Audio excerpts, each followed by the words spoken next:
Hi everyone, welcome and welcome back. I'm Jen and this is jyndrawz, and I saw some other YouTubers having these markers and I needed to try them out myself.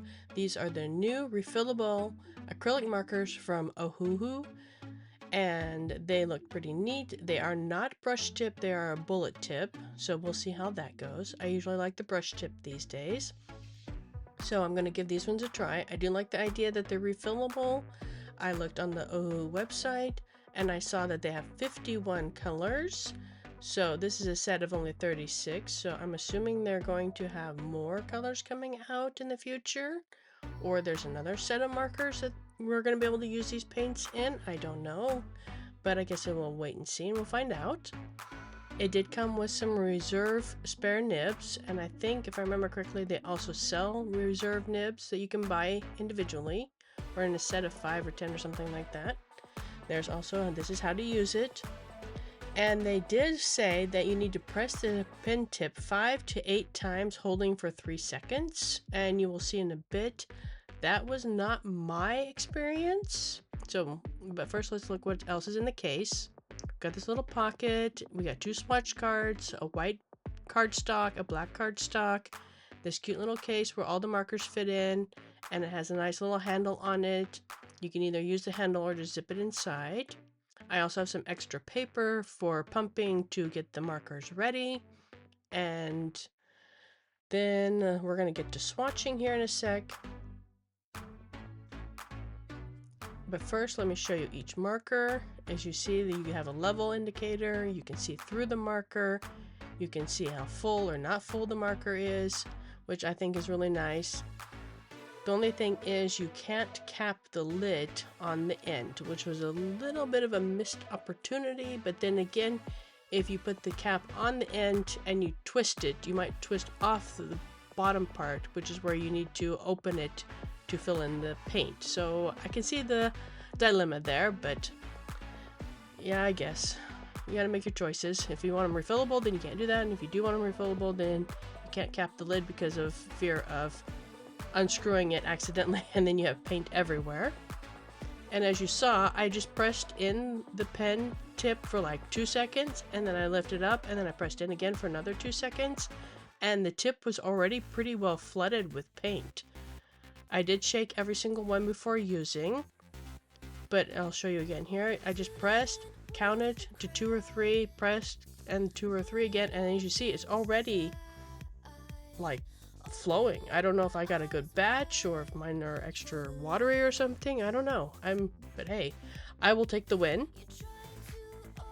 Many of the lighter colors, the yellows and stuff, are a little translucent, but I think that's pretty much to be expected because I think most of the lighter colors are usually a bit translucent. But you know, if you just let it dry and then you put down another layer, it's fine. So that's just something to take into consideration with the lighter colors. They are almost always more translucent than like your blues and your greens. I think sometimes purple is a little bit on the fence. Sometimes they can be translucent, sometimes they're a bit more opaque, but that just depends on how they make the purple. I really do like that they gave us 2 swatch cards, a white and a black one, so you can see on dark colored paper how the colors are going to look just slightly different than they do on the white paper. I have some other colored paper that I'm going to be trying these on. That is red, green, tan, blue. I think that will be fun to be using these paint markers on. I've kind of gone a bit overboard with the paint markers lately, but they are fun medium because you can use them on colored cardstock or anything like that where you can't use alcohol markers. And I much prefer using paint in a pen or marker format than with a brush. That's just my preference. And as you see, there's quite a nice variety of colors. Nothing is too samey same. There are, I think, maybe a green or an aqua color. There are 2 of them that are pretty close in range, but I don't find that to be a problem either. I mean, it's okay if they're a little close together. At least you have 2 of them then. And these markers do hold a fair amount of ink paint, whatever you want to refer to it as. So that's really cool that they are nice and full, and it is free-flowing paint in there. So there's a ball bearing and you need to shake to mix the paint. So that's how you also get more paint per marker than the ones that have a core that's like a felt core or something like that. So these should last quite a while, I'm thinking. I mean, it's a fairly large, kind of chunky-ish marker. So there's a lot of paint in there, and I think they are going to last for quite a while. Oh yeah, these were the two colors, these kind of brown colors. The two right before that last green, they are kind of samey. But I think they did that because if you do any portraits or landscapes that have sand or stones in it, then you will need that color quite a bit. And then there was two grays, both cool grays they called them, a light and a dark tint, then the black and the white. They did not disappoint. The white was a little transparent, but not too bad, and the black was definitely very thick and solid, so that was really nice. As you can see, they are very juicy. That black is still wet. You can see the reflection of the wet paint. And as you can see, like the light purple is a little translucent where the dark purple is not. And a lot of the peaches and yellows are very translucent. And only that lime green is a bit translucent. The rest are pretty opaque for the blues and the greens. Then I thought, okay, what am I going to draw? So I have this Arteza watercolor notebook that I got years ago. I think the paper has gone bad. I've tried watercolor on it. It doesn't react too well. And I've done gouache on it. That's really good on the paper that's gone bad. And I know you can do acrylic paint on it as well. So I thought I'll draw two different gemstones. One will be faceted and the other one will be a cabochon. Just so I can see, like with the faceted one, you got to be a little more precise, and let's see how small I can go with this bullet tip. But I did draw fairly large because this bullet tip is very, very blunt. And then with the cabochon, that's pretty easy because it's just 3 blocks of color that you fill in, so that goes down fairly well. There's not, I mean, I could have done it smaller, but I wanted to do something big and bold. And I've kept all the drawing real time so you can see how long this took me to do. It doesn't take too long. I just cut out some parts where I was thinking about what exactly I wanted to do, or colors, or picking something. But I barely cut anything from this. Is pretty much almost 100% the whole process in real time.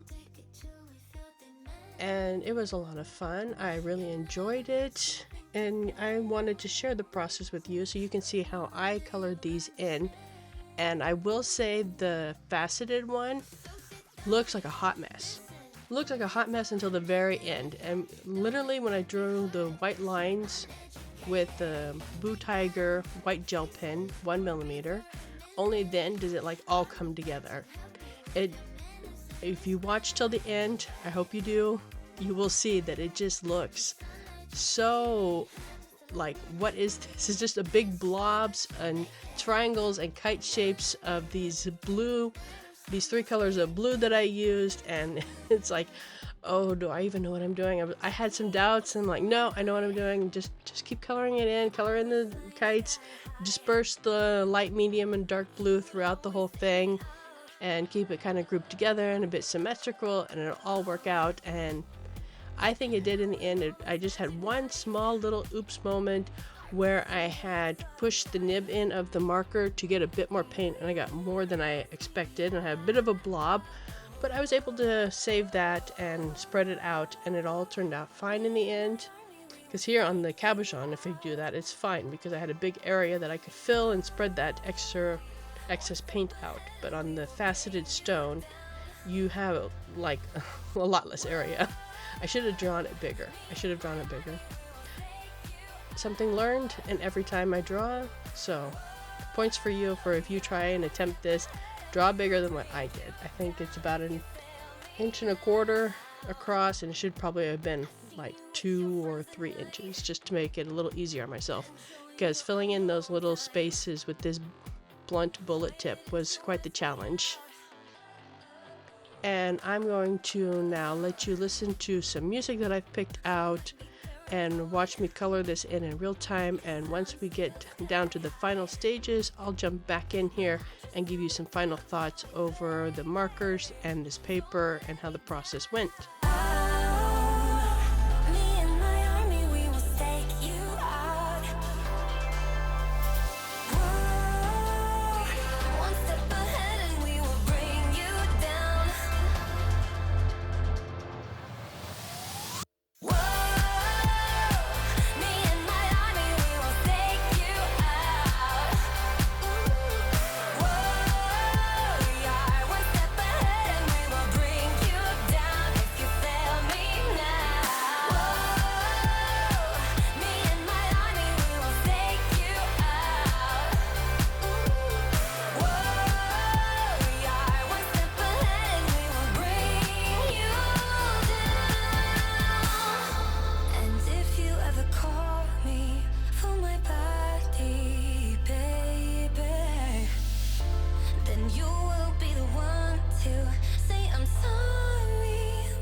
Don't force me out of bed in your society. Don't push me down the road you're bringing down.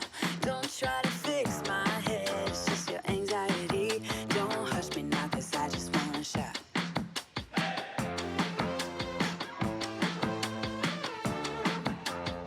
Don't make me dance to the tune that you're humming. No, my body don't move like that.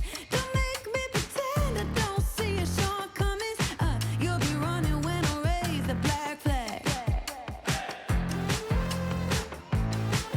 Get out your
child who wants to play. I feel it burning under my feet. I see new things coming my way. Made it clear, don't you see? Made my move, don't you know? I can't stay here and wait for you. Made it clear, don't you see? Made my move, don't you know? Okay, we have made it to the final stages. Here I'm adding in the drop shadow on both of them, and then I'm going to be adding in the white lines and a bit more highlights to both of them. What did you guys think of this process? Are you going to give it a try? I left in all the steps so you can do it too. I'd love to hear if anybody else attempts this, and if you do and you want to get some feedback from me, please join my Discord. I will have it linked down below. It is free. All you have to do is create an account with Discord and log in and click the link, and you should join, and then you can join my server, and then you just can say hi and post your stuff, and we can chat about what you drew, and I can give you some feedback and maybe some tips. As you see here on the faceted stone, right now it looked like a hot mess, but I'm starting to draw in those bright highlights on the lines where they cut the stones, and it just seems to all come together and start to look 3D. Isn't that amazing? It just looks like nothing. It looks like just a little, I don't know, triangles with lines going through it. But when you add those lines, those extra lines, those detail lines, it just pulls it all together, and then you get this 3D effect. This is how I draw it. It's different than how others draw their stones. I don't know if anybody else uses paint markers to do it. I know a couple people who use alcohol markers, but traditionally people use gouache. But I like using other things. I like to be different. And see, there you go. It is a nice 3D diamond rendered, and a cabochon that I rendered. And as you see on screen, I also have a Patreon. I want to thank my Patreons for following me over there and supporting me over there. I really appreciate it. Thank you, thank you. This is that Arteza paper that I was talking about earlier. I have no idea if it's still sold or not. This is a very old sketchbook that I have floating around for quite a while now, and I wanted to use up the paper. One side is smooth, one side is rough. I used the smooth, and I still pilled the paper a lot. I don't know if that's because of the markers or because the paper's that old, but hey, I got to try out the markers. I really love them, and I want to say, please let me know what you think down below. Are you going to try out these markers? I will have everything linked down below in the comments. So, I want to say thank you. Thank you for watching, and until next time, guys, bye!